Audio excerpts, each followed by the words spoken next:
Pessoal, tudo bem com vocês? Esse é o segundo vídeo, como eu já tinha falado, né, que eu vou estar gravando pelo menos de 1 a 2 vezes na semana, eu vou estar colocando aqui no canal. Hoje eu quero estar iniciando, falando para vocês a respeito desse canal. Esse canal eu abri para poder estar compartilhando com vocês, né, para estar levando a palavra de Deus, para estar falando mais sobre a palavra do Senhor e o que isso agrega de valores, né, nas nossas vidas. Então, é muito importante que você já chega dando o seu like, né, que você curta, que você faça comentário e que você também se inscreva no canal. Porque dessa maneira, esse conteúdo vai ser levado para outras pessoas que serão edificadas, assim como você vai estar sendo edificado a partir desse momento, tá bom? Eu passei refletindo durante um período bom dessa semana sobre essa palavra que eu quero estar compartilhando com vocês aqui nesta manhã. Tá em Marcos, no capítulo 10. Nós vamos estar lendo do 46 até o 52, tá?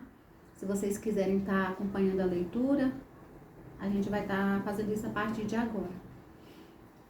Aqui fala da cura do cego Bartimeu. Gente, eu aprendi muito com essa história. Foi algo que o Senhor falou de uma maneira especial no meu coração. E eu quero estar compartilhando aqui com vocês. Que diz assim: depois foram para Jericó, e saindo ele de Jericó com seus discípulos, uma grande multidão, Bartimeu, o cego, filho de Timeu, estava sentado, mendigando. E ouvindo que era Jesus de Nazaré, começou a clamar e a dizer: Jesus, filho de Davi, tem misericórdia de mim. E aqui no 48 diz: e muitos os repreendiam, dizendo que se calasse. Mas ele clamava: filho de Davi, tem misericórdia de mim. Então Jesus, parando, mandou que o chamassem. E chamaram o cego, dizendo-lhe: tenha bom ânimo, levanta-te, ele te chama. E no versículo 50 diz: e ele então, lançando de si a sua capa, levantou-se e veio a Jesus. E Jesus, falando, disse-lhe: que queres que eu te faça? E o cego lhe disse: mestre, que eu possa ver. E Jesus lhe disse: vai, a tua fé te salvou.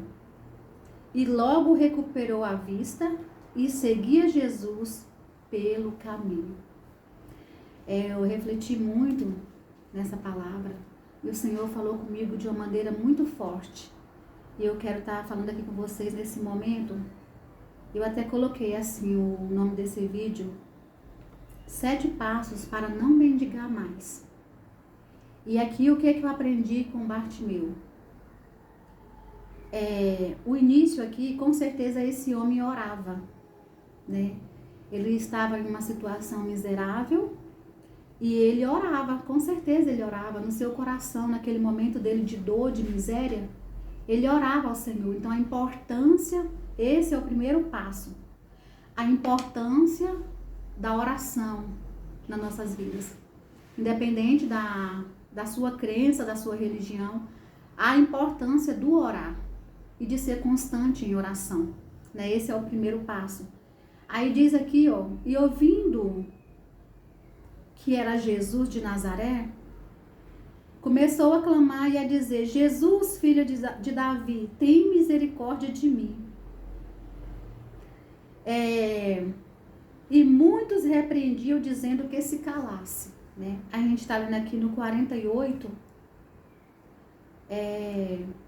no 48, né? Aqui eu aprendi o quê?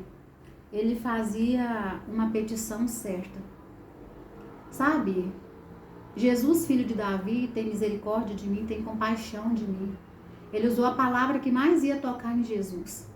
Ele chamou, ele gritou, e ele conseguiu chamar a atenção de Jesus. Ele conseguiu expor aquela dor, aquele sofrimento, para que atraísse ali a Jesus, para que ele chamasse a atenção de Jesus, que Jesus se voltasse para ele, que ouvisse o seu clamor. Mas o interessante, a gente fez agora o segundo passo, que ele fez a petição certa, mas o terceiro aqui também no 48 me diz, assim: e muitos o repreendiam dizendo que se calasse, mas ele clamava cada vez mais: Filho de Davi, tem misericórdia de mim. Sabe o que eu aprendi aqui nesse versículo? Que é o terceiro passo. Bartimeu, ele ignorou os opositores. As pessoas que estavam gritando, tentando impedir ele de clamar por Jesus. Eu aprendi aqui que ele converteu a energia negativa daquelas pessoas. Ele converteu isso e de dentro dele ele tirava ainda mais força e gritava: Jesus, filho de Davi, tem misericórdia de mim. E cada vez que aquelas pessoas falavam para ele, repreendia ele: cale-se, você não vai conseguir, você vai ficar aí nessa ruína, mendigando o seu pão. Você vai ficar aí, Jesus não vai te ouvir. Ele convertia essa energia em positividade, em força, e colocava para fora no som da sua voz e clamava por Jesus, até que Jesus escutou e mandou que o chamasse. Então nós aprendemos aqui que nós não podemos dar ouvido a essa oposição. O que acontece? Toda vez que nós nos levantamos de uma situação, ou que projetamos fazer algo, saiba que sempre vai ter alguém que vai tentar te interromper, vai tentar te calar, vai tentar te ofuscar, não vai querer que você prospere naquele seu pensamento, naquela sua ideia. Sempre que você vai querer fazer algo, sempre vai ter essas pessoas no meio do caminho. Aquelas pessoas que vão tentar te apagar, que vão te jogar pedra. Teve uma época na minha vida que alguém me falou assim: pegue as pedras que estão te tacando e constrói um castelo. E eu achei muito interessante. E faz valer aqui para esse versículo. Então, quando você se coloca, se posiciona, alguém vai tentar te impedir. Assim como tentou Bartimeu quando ele gritava por socorro, quando ele clamava por Jesus. Mas eu aprendi aqui com ele que não devemos. Gente, essas pessoas muitas vezes também representam um vento contrário, um vento forte, uma adversidade grande, que às vezes você vai posicionar e aí de repente vem e te para, aquilo te faz desistir. Então não pare, não desista. O que Deus tem para nossas vidas é muito grande, é muito valioso. Não podemos parar diante de nenhuma adversidade, de nenhuma situação e de nenhuma oposição, de nenhuma pessoa que se opor no seu caminho querendo te parar. Mas avance, assim como Bartimeu fez. Então nós acabamos de falar aqui do terceiro passo, né, que é não parar diante dessa, ignorar, né, essa oposição. E agora o quarto passo, que a gente vai mais aqui adiante, né, diz assim: então Jesus parando, mandou que o chamasse. E chamaram o cego, dizendo-lhe: tem de bom ânimo, levanta-te, ele te chama. Gente, esse momento aqui, ele foi maravilhoso, né, para Bartimeu. Foi algo que com certeza ele pediu no seu coração a vida inteira, né, naquela miséria, era de ter um encontro com Jesus como a sua única esperança, única salvação, e que poderia tirar ele daquela cegueira, daquela situação de miséria, e colocar ele curado, totalmente liberto, para seguir, né, como um seguidor de Jesus, como um discípulo de Jesus. Então, depois que Jesus mandou chamar, né, dizendo-lhe: tem de bom ânimo, levanta-te, ele te chama. Aqui já no versículo 50, já diz assim: e ele então, lançando de si a sua capa, levantou-se e veio a Jesus.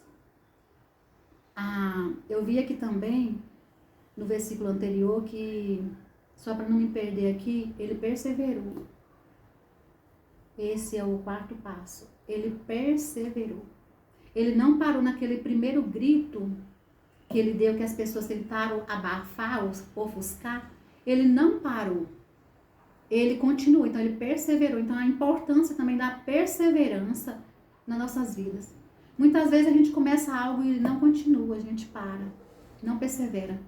Sabe? A gente para muitas vezes no meio do caminho. Então, a perseverança é algo que tem que estar nas nossas vidas constantemente, não ser pessoas inconstantes, pessoa que começa e não termina, pessoas que tá ali um dia tá motivado, mas outro dia já não está, já não quero saber mais, mas perseverar. Até tem uma palavra, né, na Bíblia que o Senhor diz que tinha uma mulher, uma viúva, né, que ela importunava um juiz todos os dias para que julgasse a causa dela. E aquele homem não julgava, ele não dava tanta atenção para ela, não queria saber, mas de tanto ela perseverar, ela conseguiu chamar a atenção daquele juiz e ele então julgou a sua causa. Né? Então, assim, a importância da perseverança. Né? Esse foi o passo 4. E esse que é o 50 aqui que a gente já fez a leitura, que fala que ele lançou de si a sua capa, né? Então, ele levantou, né, aqui no 50. Ele, então, lançando de si a sua capa, levantou-se e veio a Jesus. Gente, essa parte dessa capa aqui também é muito interessante, porque muitas vezes nós nos colocamos como este cego, como Bartimeu. Muitas vezes nós estamos usando uma capa, talvez parecida com a capa de Bartimeu, e a gente fica nos escondendo, nos protegendo nesta capa, porque diz assim que essa capa era um tipo de roupa que os mendigos usavam na época, que eles estiravam, né, jogavam ao chão durante o dia, para que as pessoas que passavam jogassem as moedas, aquelas migalhas, né, aquelas esmolas, né, naquela capa, para que ele pegasse, né, e suplisse as suas necessidades, mas também ela era usada durante a noite como uma manta de proteção. Então colocava sobre ele para proteger. E interessante que no momento que Jesus mandou chamá-lo, ele já tirou de imediatamente a capa. Ou seja, não, Jesus me chamou, eu não preciso mais dessa capa. Eu não quero mais essa capa, eu não vou usar mais essa capa, eu não tenho mais necessidade de usar essa capa, porque Jesus me chamou. Então, naquele momento, ele se esvaziou. E muitas vezes o que o Senhor quer de nós é isso, que tiramos a nossa capa, que esvazie de nós mesmos. Porque muitas vezes carregamos uma bagagem muito pesada, um jugo muito pesado. Mas quando que o jugo é pesado? Quando que essa capa é pesada? Quando estamos sem Cristo. Quando não estamos buscando Ele como devemos buscar. Porque o Senhor diz também na palavra, acredito que em Mateus, que o fardo com Ele é leve, se torna leve. Né? Então, se esse jugo está pesado, se esse jugo está pesado, como aquela capa que Bartimeu carregava, é porque está sendo, Jesus ele ainda não está na nossa vida da maneira que ele tem que estar. Então, que nós possamos esvaziar de nós mesmos, tirar essa capa. Muitas vezes a gente coloca essa capa e nos esconde, né, atrás dela. Fica ali pedindo migalhas, dependendo de pequena atenção de pessoas, de migalhas, ou com a nossa mente ofuscada, porque Deus ele tem tantas coisas grandes para nós fica contentando com aquela miséria, com aquela migalha, não quer posicionar, tirar o pé do lugar, começar em oração, começar a buscar o Senhor, falar, Senhor, abre os meus olhos, assim como o Senhor abriu de Bartimeu, como o Senhor tirou aquela cegueira da vida dele, né, da visão dele, aquela cegueira tanto do corpo físico como espiritual, para que ele pudesse ver que o Senhor tinha de melhor para ele. Então, muitas vezes a gente está também nessa posição. Eu achei muito interessante esse versículo 50. Mas no 51 diz, e Jesus falando disse-lhe, que queres que eu te faça? Nós acabamos de falar da perseverança, acabamos de falar de lançar fora essa capa, né? Que é aqui no 50, que é o quinto passo. E o 50 também é a atitude de Bartimeu, né? Quando ele lançou fora a sua capa e ele foi ao encontro de Jesus. Então, ele foi falar com Jesus. Então, ele teve uma atitude. E é o que devemos fazer. É tirar nossa capa e ter a atitude de ir falar com Jesus, de tirar um tempo de qualidade com o Senhor, de poder joelharmos diante do Senhor, buscar a presença dEle. E essa presença, nós temos que sair desse momento, nós temos que buscar, melhor falando, a presença de Deus, até ouvir o Senhor falar conosco. Porque o Senhor fala conosco, de várias maneiras ele fala conosco. Então, a atitude de Bartimeu. E aqui, o sétimo, que eu vou falar aqui, é ser sincero com Jesus. Né? Porque Jesus, ele disse, aqui no 51 Jesus fala, e falando Jesus, que queres que eu te faça? E o cego lhe disse, mestre, que eu possa ver. Então ele chegou para o Senhor e falou o que ele queria. Eu quero poder ver. Muitas vezes a gente pede algo para o Senhor cedo da tarde, não é mais aquilo que queremos. Queremos hoje, amanhã não queremos mais. Então tem que sermos específicos, chegar para o Senhor com a petição certa e saber o que estamos pedindo para Ele. Senhor, eu quero ver, Bartimeu, eu queria ver. Então, assim, é muito importante que você chegue até o Senhor e saiba o que você quer realmente. E eu quero falar aqui no final para vocês que por pior que seja a nossa situação, por pior que seja a sua situação, não deixe que falte a fé. Porque para finalizar aqui, ó, Jesus falou assim, vai, a tua fé te salvou. E logo recuperou a vista e seguiu pelo caminho. Então, ele tinha fé gerada no coração dele. Então, o Senhor até fala na palavra dele que sem fé é impossível agradar a Deus. Que seja qual for a sua situação, que você possa continuar tendo fé, que você possa seguir esses 7 passos para não mendigar mais o pão, para não mendigar mais nada na sua vida, mas que tudo venha fluir, que tudo venha florescer sobre a tua vida. E que vocês possam fazer essa reflexão. Eu quero aqui finalizar esse vídeo neste momento, agradecendo a atenção de todos, né? E que essa palavra possa queimar no seu coração e possa ser uma diferença, possa fazer grande diferença na sua vida.